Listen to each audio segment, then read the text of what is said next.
Today we want to talk about exponential functions. An exponential function looks like f of x equal to a number times b to power x. B is called base. It has to be bigger than 0 and not equal to 1. A few examples of exponential functions. Let's do the example 1. Mark all functions that are exponential. This one is an exponential function. Why? Because base is a number and a variable to a power variable. Here it's an exponential function and the base is 1/2 to power x. This one is not an exponential function because the base is not a number, it has variables in it. So this one is incorrect. Before continuing, I want to discuss briefly what Euler's number is. We usually show Euler number with, we always show Euler number with the letter E, and that's reserved, like how pi is reserved for 3.14 and goes on forever. Euler number is 2.7 and goes on forever. And this is actually a natural base for exponential functions, and we discuss it later as we go. Now, for example 2, I would like to do a few exponents and then use how this works to graph a couple of exponential functions.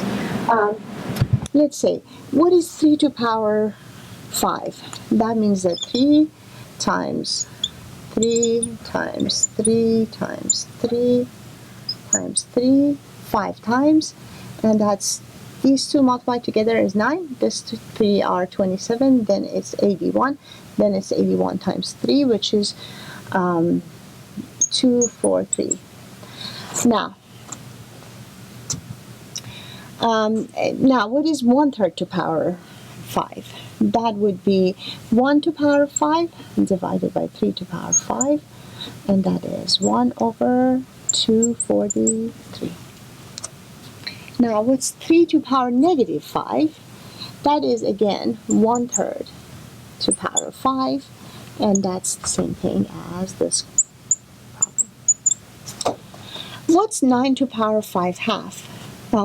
So what we so far have done is the power positive, we've done power negative, we've done base that is less than 1. Now it's base bigger than 1, and power is not an integer. Now, this one, I can do 9 to power 1/2, then to power 5. 9 to power 1/2 becomes 3, because 1/2 means the second root of 9, and then to power 5 makes it 243.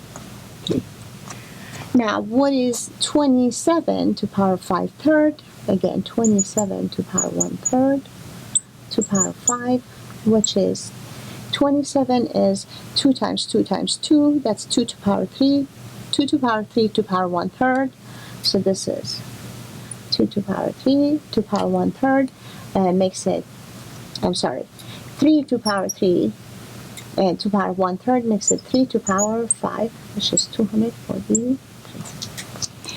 Now let's try to graph, first of all, y equal to 1/2 to power x, and then y equal to 2 to power x. And so I need a few points. Let's try to plug in, let's say, x value -1, 0, 1, and then maybe 2. So, and then y value for -1, 1/2 to power -1 is 2. 1/2 to power 0 is 1. 1/2 to power 1 is 1/2. 1/2 to power 2 is 0.25. And I can choose another one over here, -2, -2. 1/2 to power -2 is 1/2 to power -1 to power 2, which is 2 to power 2, which is 4. So now I'm graphing it.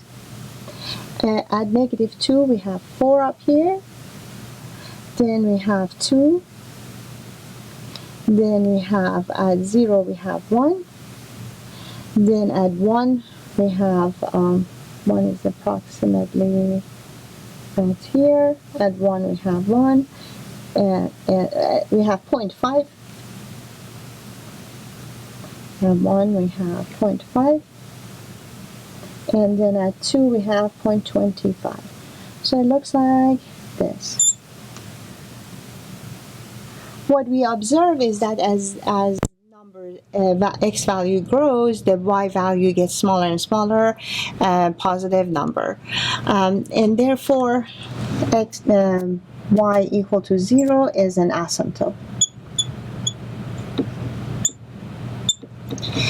But the asymptote that goes to the right side, it's not an asymptote on the left side. On the left side, it just grows. It's as we approach the negative infinity, the left side grows to positive infinity. Now let's do the same thing for y equal to 2x. So x and y, and I can plug in negative 2 and I get 0.25. I can plug in negative 1 and I get 0.5. I can plug in 0 and I get 1. And 1 I get 2. At 2 I get 4. And so at 4 up here, at 2 down here, at 0 down here, at negative 1, it's 0.25, and then even smaller. So it looks like that. This one, as x grows, y grows, and then other things to notice, there's a y asymptote. This time y asymptote is to the left. What are the differences? When base is less than 1, positive number less than 1, it actually decays. The graph decays to 0, and when the base is bigger than 1, the graph grows. And both functions have an asymptote. For this one, asymptote is on the right. For that one, asymptote is to the left. So it has to do with the relationship of the two also. So what happens is that I can write 1/2 to power x, or I can write 2 to power x. And this shows that the two graphs actually are a mirror image of each other over y-axis, and that's something to observe. Other things to observe: whenever I'm plugging in 0, I get the y-intercept for both of these, and if there is no other function number multiplying the exponential itself, this is going to be 1. And the next thing we want to cover is graphing the exponential functions that are coming from the exponential functions that are some transformation of the parent function b to power x.